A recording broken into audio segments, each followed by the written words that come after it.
Good afternoon, and welcome to another Super Secret Project sketch. This is Eric Whalen from Super Secret Project X, and this time I do not have a headache. Yay! So we should be doing good this time. Without the headache. That's always nice. Oh, I know. I don't get those that often, but that one was that was making life no fun. I hate it when life ain't fun. All right, today we are going to do Rusty from Big Guy and Rusty. And I really find it actually a shame that this show didn't go longer. I really actually thought this was a good show, and I kind of feel as if now, man, it's approaching 20 years. It's got to be getting there. It's getting there, yeah. I kind of feel as if they need to try again, because to be honest, this is a good idea. It's for anyone who hasn't seen it. It's basically America kept getting attacked by giant Godzilla-like monsters. So they created, and I think it was the Big Guy program, or anyways, they created Big Guy, which is supposed to be the world's first defense robot. And it's a giant white kind of Art Deco looking robot, and it's supposed to have like its own, like it thinks for itself, blah blah blah. Well, the government was keeping quiet that it had a pilot. So for years, this guy piloting the robot was defending America from monsters and stuff, and was doing a good job. Then somebody came along and created the next generation, which was Rusty, the boy robot, and Restreambot. McPhee. Oh, Joe. Hey, Joe. Hey, Daryl. How's it going, man? Things are going good. Yeah, he's a Facebook friend of mine, and I think he follows you also on your page. His name is Joe D. McPhee. I know the name's familiar. He does the 3D model wrestling comic. Oh, that guy, yeah. Right on. Yeah. Right on, man. Today we're doing Rusty. And which is basically the most wonderful ginger ripoff of Astro Boy. I mean, really. Well, according to our magical info here. Magical info? Yes, it is 21 years of the show, and the comic was 1995. See, now I'm saying they need to try another attempt at Big Guy and Rusty, because I enjoyed the original version, and I think, honestly... I'm going to say good luck because, well, Jeff Darrow, who did the art, he probably wouldn't be a problem with it, but the guy who wrote it, Frank Miller, might be a little bit of a problem. Frank Miller's been doing some weird stuff over the past few years with properties and all that. And, all right, well, still, beyond that, I would really like it same here. if they would give it another shot, because I like all the general motifs. I like the, it's really funny. At one point in time, Americana was cowboys and Indians or whatever, and now to me, Americana is this weird set of kind of retro things. Well, it was cowboys and Indians until the space program. And that's what I'm saying and cowboy and Rusty, Big Guy and Rusty, cowboy. You can get one of those downtown for like $10. Got quite a deal there. I used to get charged way more. You were going to the right places, or you were, or maybe you were. But yeah, it's I don't even remember what I was saying now that you brought your filthy mind into this. You were talking about Americana. Oh yeah, well now it's like I love sort of this new Americana that's a bunch of weird retro things, usually retro sci-fi and that, and like Big Guy and Rusty was like this wonderful kind of balance of it. Yeah, Frank would have something.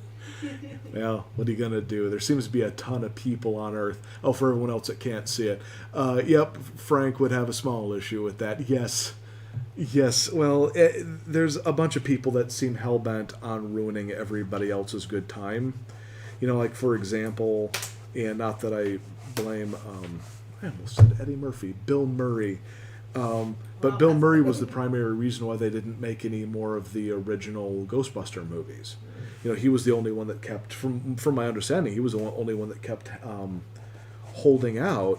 And I'm just looking at stuff going like, I'm not mad at people. I just wish people that are kind of stopping projects would stop stopping projects.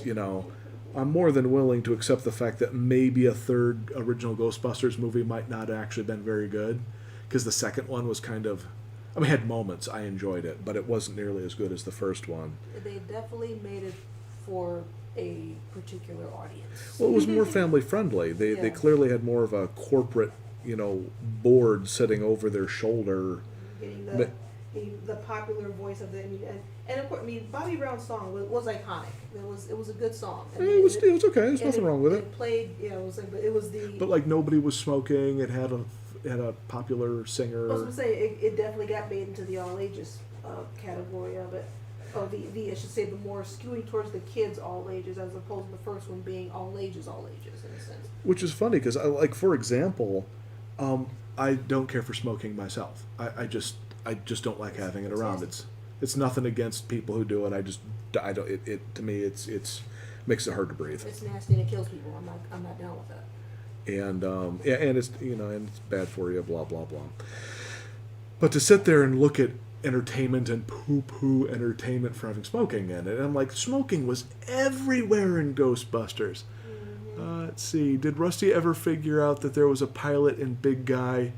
That was the charm of the show. I don't remember it ever happening. Nope. I remember they kept playing, like there was this one episode where something, I can't remember what it was, something was ripping Big Guy open and was just accidentally getting into like the cockpit, and so the pilot was visible, and Rusty like flew around, was just about to see it, and the guy was like click, and like a shield of metal goes like that and cuts him off. And I hope they never did. I don't know the comics. I've seen them. I think the art is great. Comics didn't last very long. It wasn't in the comic, and as far as the animated series, it was only like I think 13. It was like one season. Let me see. It was actually 26 issues. 26 But it was like episodes. one season though, right? Because I don't remember seasons. going multiple seasons. It was 2 seasons because each season Okay. was 13 episodes. Well, that's But, my brain at work. Well, that's because we would catch it at odd times because they read it for a while and then they It was would when we stop were in and college, and yeah, our schedule was awful. Yeah. But as far as I remember with the comic, they didn't do so. Yeah, the comic was limited, very limited. Because he first appeared in the comic Madman, Mike Allred stuff, Madman. And it was like literal, just like kind of one shots here and there. He'd pop up every once His in a while. detail was ridiculous. Jeff Darrow, oh my gosh. I just remember seeing his work going like, oh God, dude, how long does that take you to do that? Fun fact about Jeff Darrow, he was one of the people who was one of the scene consult. He was one of one of the artists for oh come on, what brain is just not braining today. He was one of the people who worked up the sketches for Jurassic Park. He was a concept guy. Yes. Oh, that would explain brain, like yeah. all of his monsters. Yeah.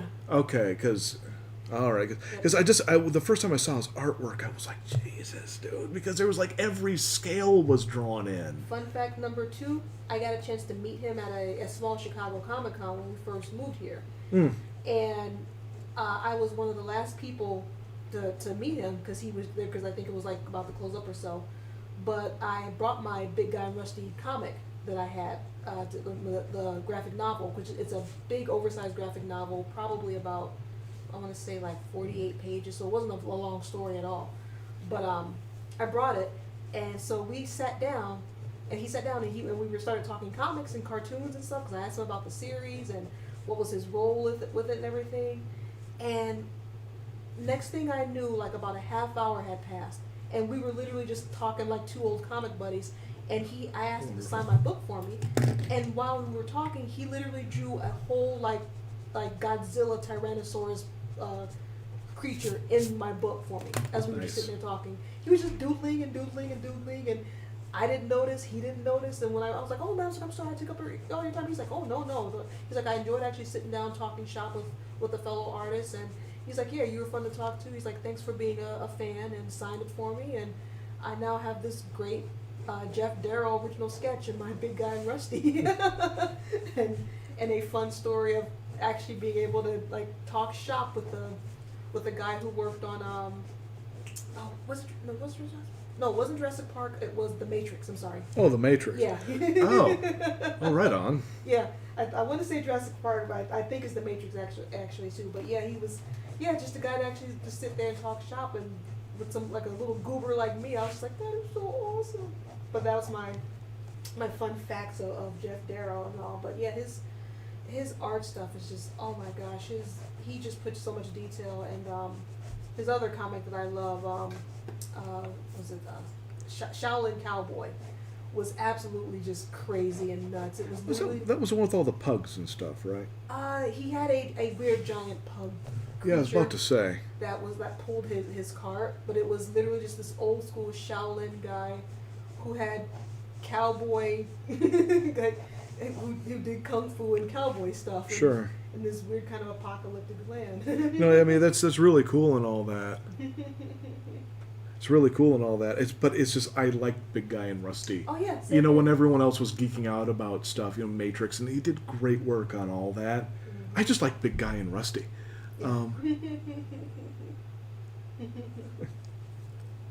Yes, he did The Matrix. Yes, I'm sorry, not Jurassic Park. It was The Matrix. Yeah, I was like, wait, Jurassic Park doesn't sound right. Matrix, that's what it was. Oh, don't worry, Joe. I have a tendency to be able to schmooze with like artists and stuff and just chat about weird things because I just like to talk about stuff and I luck out with a lot of the artists and people that I meet, so it's all good, man. But yeah, anyway, back to the Big Guy and Rusty. It was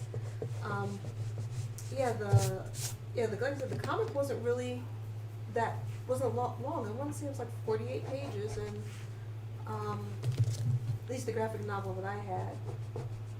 And yeah, it was a fun story. Tokyo's having a weird problem with giant lizard monster coming in to attack, so they call up the U.S. Defense Force and say, "Hey, we need some help."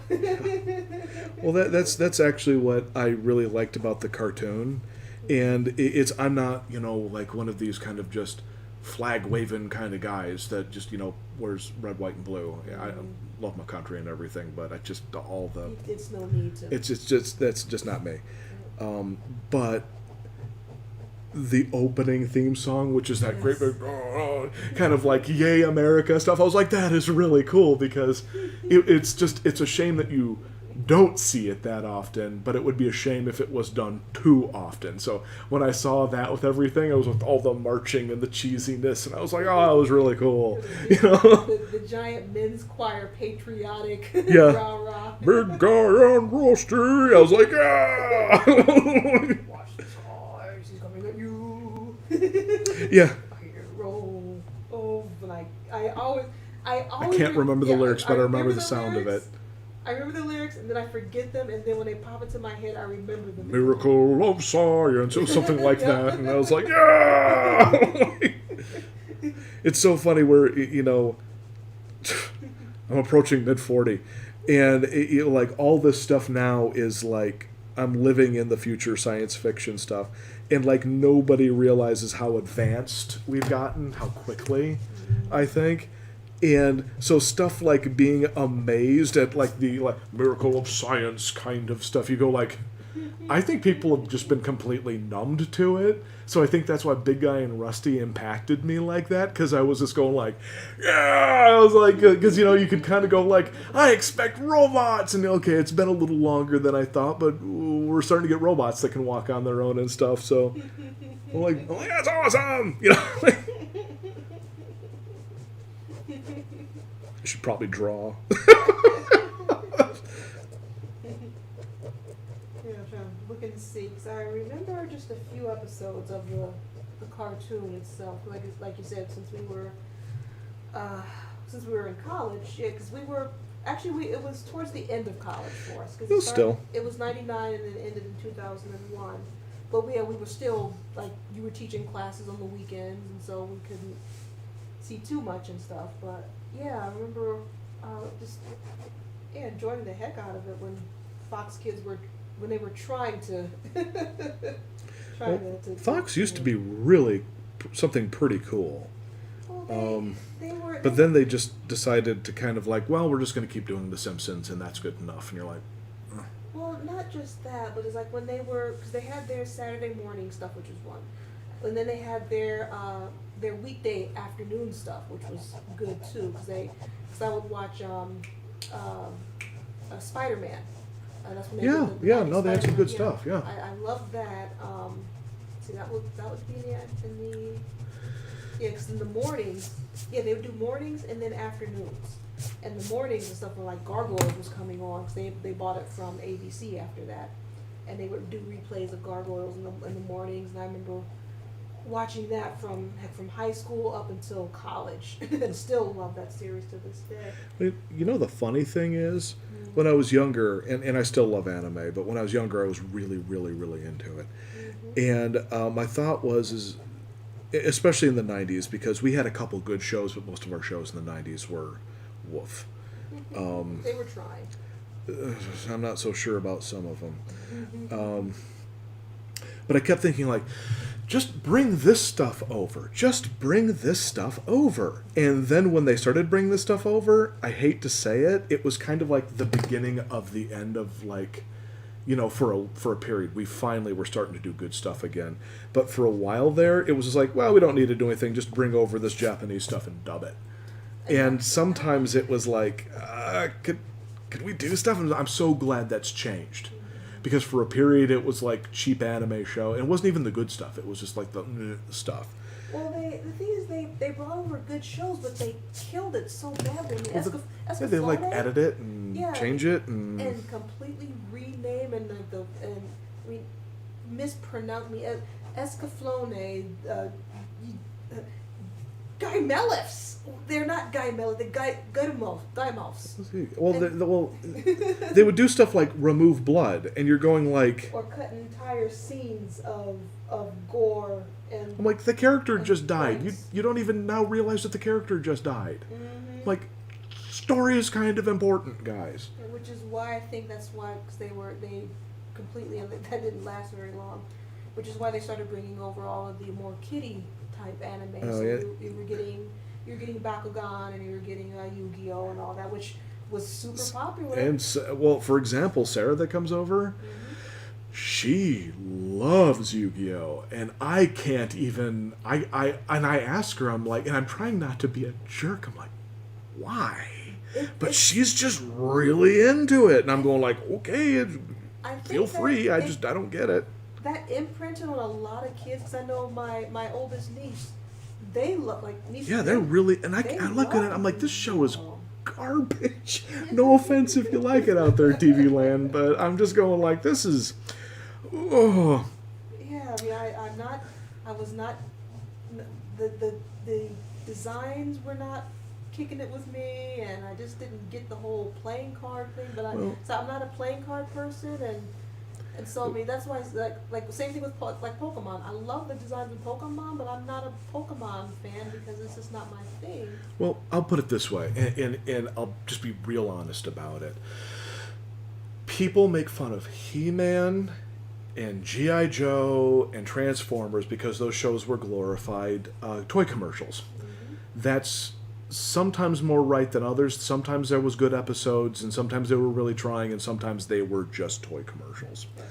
And I loves me some He-Man and some G.I. Joe and some She-Ra and blah, blah, blah. I just enjoy the stuff.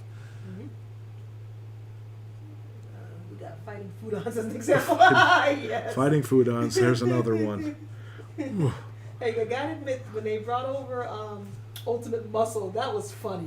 Well, Ultimate Muscle is actually classic anime is the thing. It's actually classic boy fart anime, which, you know, I have a soft spot in my heart for cheap fart humor. I like Galuna rice with Macau, cow. I'm not saying it's brilliant. But, like, for example, with, like, G.I. Joe, and yes, there's bad scenes in some of the early G.I. Joe stuff, but there was good stuff too. Stuff that I legitimately still. I love Mass Device. I love, you know, Pyramid of Darkness. There's just some fun stuff there. But yes, they were toy commercials. With Yu-Gi-Oh, I never saw a moment that was anything other than a commercial for a card game. I just maybe I needed to see more of it. It just was, but woo. It just was. I tried, but I was just going like, this is just a card game commercial. And maybe there was really good stuff, but I never saw it, so I can't say. I always laugh when the character Jim says, "Hey Jim, woo!" Jim says, "I never got Yu-Gi-Oh." Same here, man. Yes, thank you. Yeah, it's like And I don't want to judge anybody who loves it, but I just could not get my mind wrapped around it. It's like when like I always laughed because he had the main kid Yugi was a kid. Yeah, that's what I was about to mention. It's like suddenly when he transformed, he got this super deep voice. You're absolutely right, Jim. And like out of nowhere, it's like Sarah explained that to me. okay, explain. Apparently, an ancient Egyptian god would actually take over his body. Okay. So that was the god's voice. Okay, all right. So I'm like, okay, so once, but the thing was, is when I was watching episodes, I was always sitting there going like, what the hell is going on? The millennial piece. I still think my favorite thing out of Yu-Gi-Oh was the one video that we saw. I'm at soup. I'm not so. Oh, that was Yu-Gi-Oh. That was a Yu-Gi-Oh parody. Okay. Let's see. I love Yu-Gi-Oh as a concept. It's a show that sold a card game with an Egyptian history. As a fan of Yu-Gi-Oh! Joe, Yu-Gi-Oh followed the same formula. Yep. And I'm not taking that from you. I just could not get my head wrapped around it. I'm not somebody who thinks someone's stupid for watching a show. For example, I loathe Neon Genesis Evangelion. I just do not enjoy it at all. But I'm not going to judge its fans. I don't understand what they get into, but I just don't get into it. It's beautifully animated, but it's just... To me, it was poorly written and the characters were all obvious. But other people are like, no, it was deep and blah, blah. I'm like, okay, it feigned deep to me. But maybe I'm wrong. And it's just like Yu-Gi-Oh! Maybe I haven't seen enough of it. So I'm not sitting there attempting to judge it. Yeah. I just can't get into it. It's as a lot of stuff, just not my thing. Yeah, it falls... Yeah. It falls right into that category of not my thing. Like I said, I thought it was. I thought the character designs were kind of hilarious. This is true. Their hair was stunningly out of control all the time. Ancient pharaoh, not god. It was like an Egyptian. I was close. They sort of worshipped their pharaohs as gods. It was like an episode of Seinfeld where Kramer was. So there.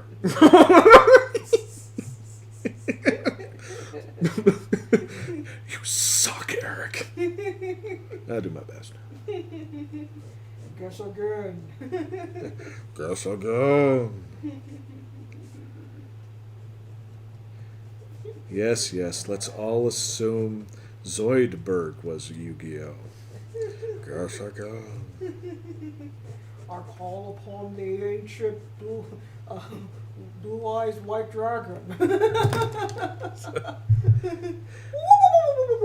I think the thing that got me about Yu-Gi-Oh! And again, I'm not judging, this is just the things that I was having issues with, is instead of it being like if they did Magic the Gathering, the show, and it was all with the characters and monsters and spells, but nobody pulled out cards, it might work. But the fact that Yu-Gi-Oh! Literally they pulled out the thing that you would buy, and then they would play a card game literally on the show, I had a tough time with that. I just did. I'm not saying that it didn't potentially work. I'm just saying that the I think I saw 2 or 3 episodes of it in various spots. I was just going like, I just can't get my head wrapped around this.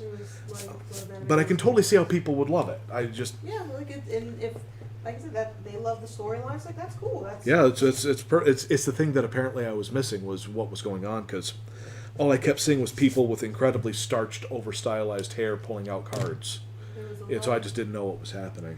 Jim says there's a lot of anime based off of game based like Beyblade. Like yep, Beyblade, Bakugan. Yeah. And that's again nothing against those. That's just stuff that I don't get into. All right, I got one based off of a toy that I actually really did like. That was like Digimon. Digimon was absolutely fun, also through Fox Kids. As a matter of fact, I want to say the anniversary for the movie was sometime this week. That was horrifically hatcheted together in the English version. Oh man, yeah, they took three. There was a theme in anime manga about being the greatest, they took three shorts and just crammed them all together because the first two parts of the movie were too short for a theatrical release, but not long enough for a single episode. What I love is the obvious scene where the monster pops up behind a couple of them and inhales and eats them, and they and they're literally being swallowed alive. And the English dub line was, "Let's attack them from the inside." And then I'm like, oh my god, seriously. Let's see. Joe says, end of the first series of Yu-Gi-Oh! Was what you need to see to get all the earlier stuff over advertised. That a teenager could beat an ancient old man in a children's card game. Nice. And then Jim says, I like Digimon. Well, the thing about Digimon to me was it was Pokemon. Like everyone was doing that was writing the show was smoking drugs. They were like high. It was like Pokemon, but the creators were high. That's what I liked about Digimon. Well, yeah, I like the fact that the guys, the characters were fighting along with their monsters. That was an element I preferred over Pokemon. Seriously, I was like, no, they're right there. Yeah, and they didn't enslave their animals to fight for them. Yeah, and they were brought into their world, not the monsters are going into the human world. Yep. They were into the. I like that element too. Yeah, and I like the whole like Digi-Destined. They have to go and find do the quest to be, it was. Yep, the cheese quest was nice. Yeah, and it was just a fun series, and I really loved the character designs on that one too. I thought they were definitely stylized, but it was one of those ones where I can appreciate the stylization because it wasn't too crazy and everything, and it was more fun and I just thought it was a fun show and I know I didn't fall in love with it, but I could watch it. That was one of those things where people are like, oh, and I'm like, I wasn't there. But there was elements of it that I enjoyed watching. It's just I don't think I'll probably ever go back to it. I was one of the fans, and I actually do want to go back because they actually did a anniversary for it, where they actually brought back the original 6 Digi-Destined. Was it 6 of them? 6, 7? 7. They actually brought them back, and they were actually adults and stuff. So I've been trying to see if I can find that or somehow watch it over here or something like that. But I thought it was a really fun show and it was. It's just it's like when somebody goes to a convention and everybody goes, we all love everything, and I'm like, there's only a handful of things that I legitimately don't like. I mean, I wouldn't say hate exactly, but definitely don't like. But there's just a ton of stuff where I'm like, yeah, it's cool, I just don't get into it. And that's usually what 99% of what other stuff falls under to me is, I'm like, oh, it was cool, I just didn't get into it. You know what, I'm not going to have his mouth open. I think I'm just going to have him do the... Yeah, I like that better. That mouth had been bothering me. You know, I think it's kind of now it looks like the I like cheese smile. He kind of looks like a strawberry shortcake character. It's those big freaky cheeks. Yeah, the big cheeks and the small eyes. That's actually what I really liked about it. He to me was clearly like a... I think maybe ripoff is too strong, but he's in the exact same vein as Astro Boy. And clearly got design-wise is designed very much like. So to me, the fact that they gave him micro eyes kind of fixed, because Astro Boy's got those big freaky peepers, big freaky robo peepers. But this one, he's got little tiny robo peepers. Pokemon was made in 1995, but the anime was supposed to come out right before Pokemon.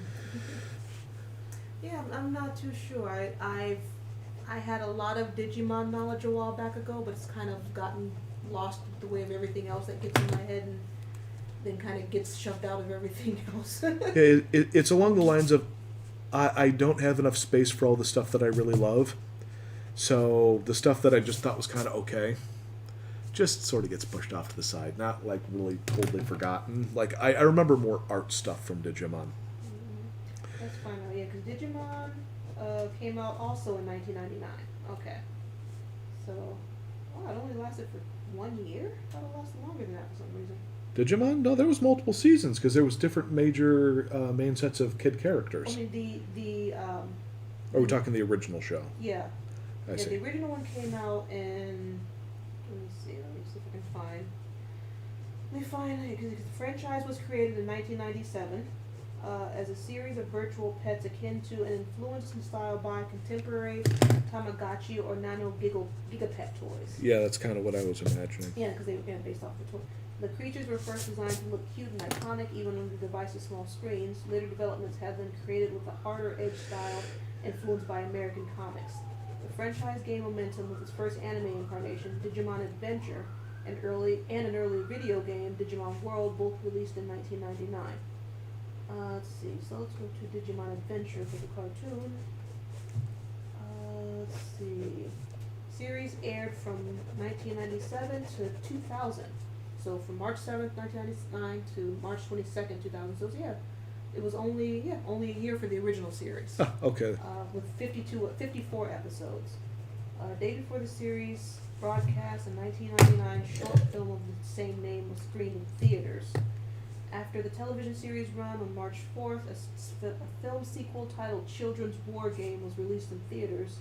Both films were compiled and released as Digimon the Movie on October 6, 2000 in North America. Here, we actually went to go see that one in theater. Let's see. Let's attack them from the inside.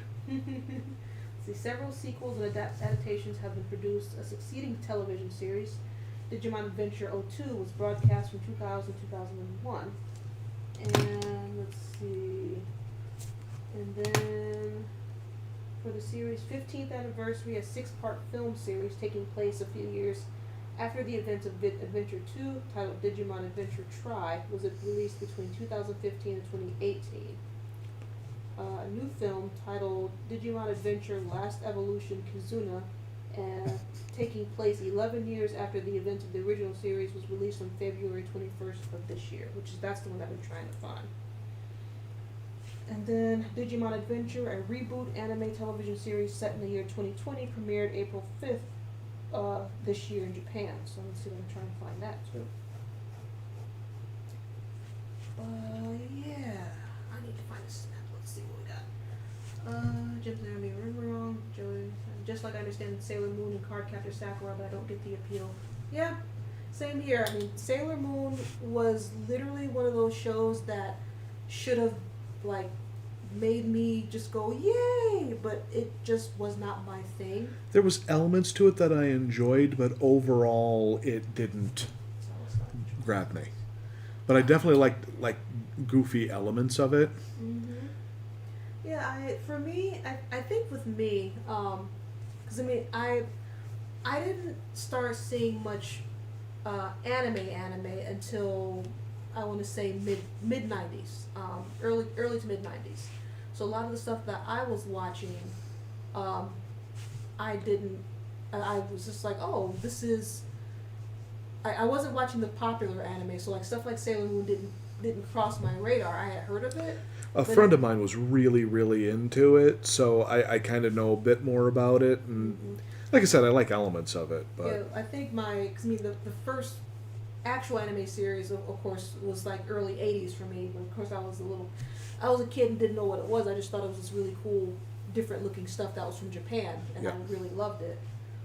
That would have been, well, aside from Inspector Gadget. Technically. yeah, Inspector definitely. Gadget was Japanese animated. But technically, my first anime. Do do do do do. But my first anime was I was in 5th grade. Was Saber Rider and the Star Sheriff that they brought over.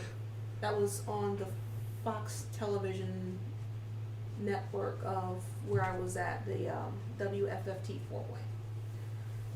Channel 55. Happy's Place. Yay. But that was technically my first anime. But yeah, like Sailor Moon, when that came out, that would have been, 'cause that was that Miko Takahashi? Mm-mm. No, sorry. No, that's Ranma and Meizana Koku. Yeah, and, right. Or Seatsura. And She's the name popped into my head. I was like, no, that's not it. it is another female creator, but I don't recall her name. Yeah, but she was doing that for like decades. I mean, she's one of those ones that, she had been going for a while. So my need for a snack is really hardcore hitting me now because I'm fading out really bad. So I'm gonna go grab a snack real quick. Oh. I'm trying to think of stuff, and I'm not firing on my cylinders. Oh, it's all right, sweetie. I need to eat. It's all right. It's Saturday. The fact that we're this ambitious is kind of shocking. And actually, was glad you took over there because now I can concentrate a little bit more on sketching. Yeah. But yeah, I just Yeah, Sailor Moon was, like I said, Yeah. it would have been one of those ones where it was targeted for my group and all, but I've never, pardon the noise, I've never been a girly cartoon person. Strangely enough, I am if the show's good enough. I don't like the concept of boys shows and girl shows. Well, to me, And squeaky, cute, pinky kind of stuff, I'm not against. It's like I started with Steven Universe, and I was not remotely turned off by the looks of it, because it's all magentas and pinks, and then and I just love the heck out of it. You know? From an '80s kid point of view, like I said, for me, I did not care for the '80s My Little Pony, but I loved Care Bears. I didn't care for Strawberry Shortcake too much, but and I wasn't one into that myself. But I loved stuff like Gummy Bears and Wuzzles because of the action adventure. But on the flip side of that, I also love like Thundar and Spider-Man and his amazing friends and Thundar. Thundar. G.I. Joe. I freaking love those. Yo Joe. Yeah. So I mean, I wasn't your typical girl cartoon loving chick. I mean, like Ninja Turtles. I still love Ninja Turtles. They will always have a place in Some my of my heart. favorite female empowerment is in G.I. Joe. Mm-hmm. And I'm not saying that sarcastically. I'm saying that in all seriousness. When the lady characters was done right on G.I. Joe, they were so good. They were so, like, the first time Lady J shows up, her and Flint were a kind of a duo, and there was misogyny on the show, and it was pointed at her, and he didn't come to save the day. She told people off, and I was like, yeah. Even as a little kid, I'm like, that's cool, So there was good stuff on those shows, It was. Let's see. Jim says, I have liked the choices of anime and food. In the mid-90s, anime was less available than maybe even 5 years after, but I found anime and manga appealing when there was food in the scenes. Awesome. And then Joe says, I grew up on Speed Racer, Makago, Makagogo, Voltron, Space Science Team, Gatchaman, yep, G-Force, Robotech. Sailor Moon was too weird. And Jim says, I must get those berries. Bork.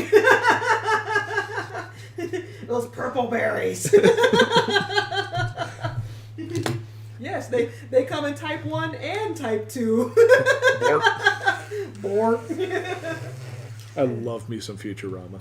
Melinda loves the humanoids. Yeah. I mean, humanoids was one of those ones they didn't play in my area. So Which one? In humanoids. I didn't get that one either. Yeah, they didn't play in my area. But let's see, Joe with Speed Racer. Yep, I grew up with Speed Racer too, Joe. Actually, my brothers and sisters would race home from school to catch the latest episode of Speed Racer. I was on the tail end of when that was popular, but we got we have the DVDs somewhere, don't we? We have DVDs of, I think, the first 6-8 episodes. And I'm not a huge Speed fan, but I think it's neat. It was fun, and it was the traditional. Meanwhile. Oh yeah, no, it's good. It's good stuff. And then Voltron. Voltron, they didn't. I grew play, up on Voltron. Yeah, they didn't play that much in my area unless you had cable. So, Voltron and Manzinger Z was in our area. Yeah, we didn't have cable, so I didn't see the. When I did see Voltron, I didn't really care for it because I'm not a big robot fan. Yeah, it's kind of particular. Yeah, because I like Transformers, but I wasn't a huge Transformers fan, and that's pretty much with Voltron. I liked some of this stuff, and I didn't start watching Voltron until they cut together the part that was from Genesis Massopedia.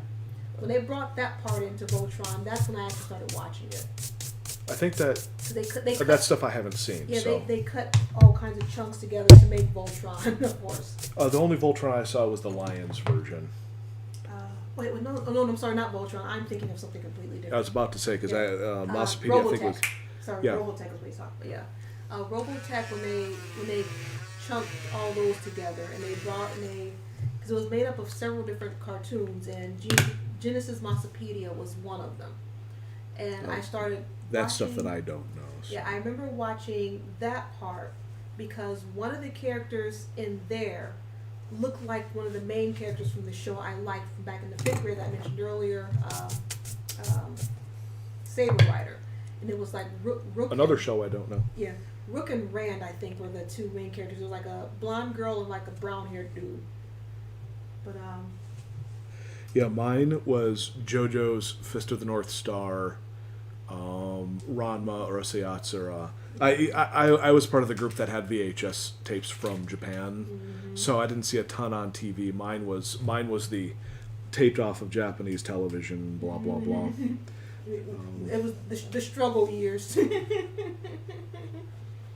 You pay $40 for like 3 episodes of commercials and lines, but it was good stuff though. Yeah, it was. That's not bad. It definitely looks like him. Yeah, it's cute. You just want to squeeze his cheeks. Awesome. Invid Invasion was the. Sorry, I got my glasses off. Oh, the Invid Invasion. Yeah, in the States, yeah. Well, hate to cut this short, everyone, but it's the weekend and I've had a long weekend. I need to get me some serious lazy happening. Well, Yeah. that and there's other art and stuff that I still have to do. So. Well, honestly, thank you guys for joining us. Yes, Yeah, thank you. And by the way, appreciate thank it. you for talking to us. We're very lonely here in our house. And the fact that we now have a system that we can actually see you guys, like literally see what you guys are talking about. So that's pretty cool. We're slow technologically, but we're catching up. All right, so now we've done this 80 some. Actually, it's every other one, so roughly 40 sometimes, and now we've got an audience. There's a tradition. There is a disturbing tradition. When I've got 2 characters sealed together for eternity in my sketchbook, face to face, we seal it with a kiss. It's disturbing. It's disturbing. It's disturbing. And so, Rusty, meet Chris from Total Drama Island. May nobody think about this kiss for very long. We need to call an adult. Call. Well, Oh, you two live together in whatever form of disturbing lip-locked harmony that is. I saw that on fanfiction. There's an internet rule about that, I'm sure. Is it 42? I think it's 42. It's gonna be 42 to life. 42. Anywho. Oh, thank you. Oh, and thank you, by the way. Thank you very much. I know, right? We've had some disturbing kisses. And by the way, they are all on our YouTube channel. If you feel so bored, is to go back and watch. We've got 70 some of these. We got a lot. We got a lot. It's approaching triple digits at this point. Anywho, you all have yourself a good weekend. We will same time, same channel next week. Chris won't mind if he's getting ratings. Nice. That laugh he does. Fabulous, dude. Fabulous. Anywho, Nice. we will catch you later. Have yourselves a good week. Thank you, Jordan.